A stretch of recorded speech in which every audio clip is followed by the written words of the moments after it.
Selamat sore Bapak, saya dengan Dr. Wulan. Bapak dengan siapa namanya? Maaf Bapak, siapa namanya Pak? Tony. Baik Bapak Tony, saya lengkapi dulu data-datanya ya, tidak usah khawatir. Data-data pembicaraan dan hasil pemeriksaan kita nanti terjamin kerahasiaannya. Untuk identitas pasien sendiri, nama Bapak Tony, usia 49 tahun, alamat Manado, suku Minahasa, agama Kristen, pendidikan lulus SD, SMP tidak lulus, pekerjaan pemilik toko di depan rumah, marital status menikah, status keluarga anak pertama dari 3 bersaudara. Baik Bapak, saat ini Bapak dengan siapa ya di sini? Istri. Baik, sekarang apakah Bapak tahu ini pagi, siang, sore, atau malam? Jam 4 subuh. Baik, sekarang apakah Bapak tahu Bapak di mana? Tidak tahu. Baik, ada yang bisa dibantu Pak? Saya lagi emosi. Siapa ya yang membuat Bapak emosi? Tidak tahu.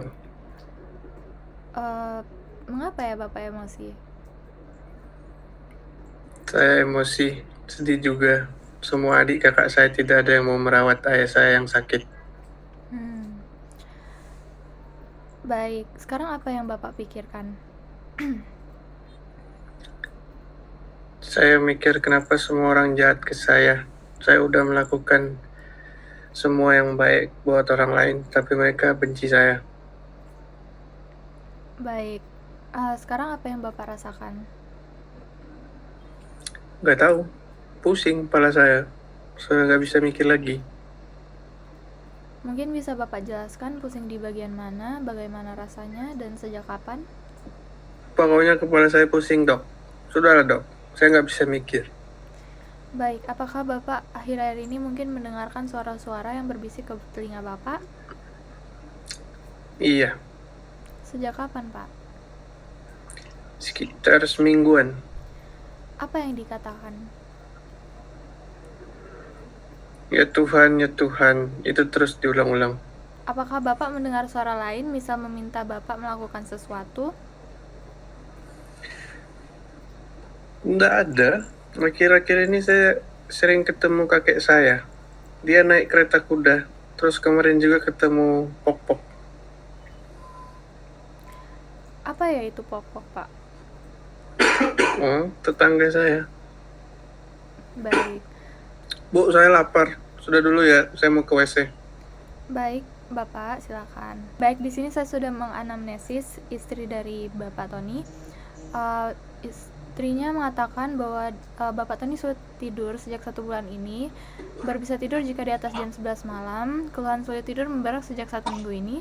Awalnya dikarenakan sempat cekcok dengan kakak tirinya.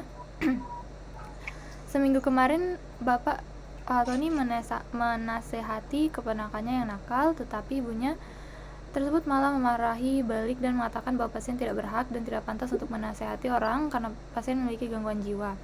Setelah itu gejala pasien mulai memberat, pasien lebih sulit tidur di atas jam 12. Jika belum tidur, pasien mondar-mandir dalam rumah sambil mengerjakan apa saja yang bisa dikerjakan.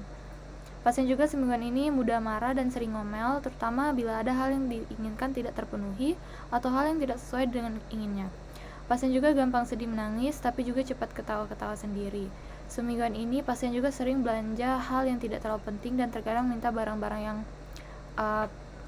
mahal dan ingin memiliki mobil baru.